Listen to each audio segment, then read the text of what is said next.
కొన్ని పార్టీల వైరం ఎలా ఉంటుందంటే పచ్చగడ్డి వేస్తే బగ్గుమనేలా. ప్రస్తుతం ఆంధ్రప్రదేశ్లో వైసీపీ టీడీపీ మధ్య అలాంటిదే. ఆంధ్రప్రదేశ్లో జరిగిన ఎన్నికలు ఈసారి రసవత్తరంగా మారాయి. చేజారిన అధికారాన్ని చేజిక్కించుకోవాలనే పంతం టీడీపీది, అధికారాన్ని చేజార్చుకోవద్దనే పంతం వైసీపీది. టీడీపీకి గతంలో దెబ్బతిన్న జనసేన జతకట్టింది, ఎన్నికలకు ముందు బీజేపీ జతకట్టింది. ఈ క్రమంలో ఒక పార్టీ ఒకవైపు, మూడు పార్టీలు ఒకవైపు పోరాడాయి. వైసీపీ 165 సీట్లు తరవేనని, వై నాట్ 175 అనే నినాదంతో ముందుకు పోయారు.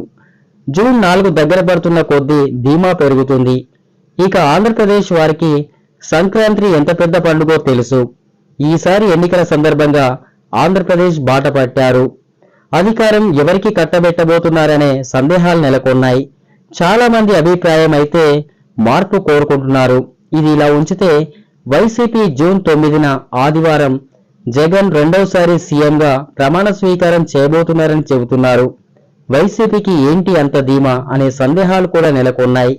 ఇదంతా టీడీపీని భయపెట్టేందుకే చేస్తున్నారా అంటున్నారు.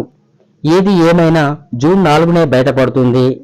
ఇంటి వద్దకే పెన్షన్లు, మరికొన్ని పథకాలకు ఆకర్షితులైన జనం జగన్ను గెలిపించబోతున్నారా అని కొంతమంది అనుకుంటుండగా, నాసి రకం మందుతో జనం ప్రాణాలు పోయాయి, గరంగా ఉన్నవారు అధికార మార్పు కోరుకుంటున్నారనేది కొంతమంది అనుకుంటున్నారు. ఏది ఏమైనప్పటికీ జూన్ 4 తర్వాతే ఎవరు గెలవబోతున్నారని తెలవడమైతే జరుగుతుంది.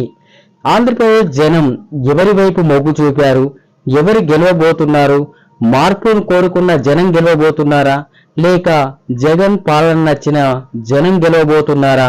ఏది ఏమైనప్పటికీ కూడా 4 వరకైతే వేచి చూడాల్సినటువంటి పరిస్థితులు నెలకొన్నాయి.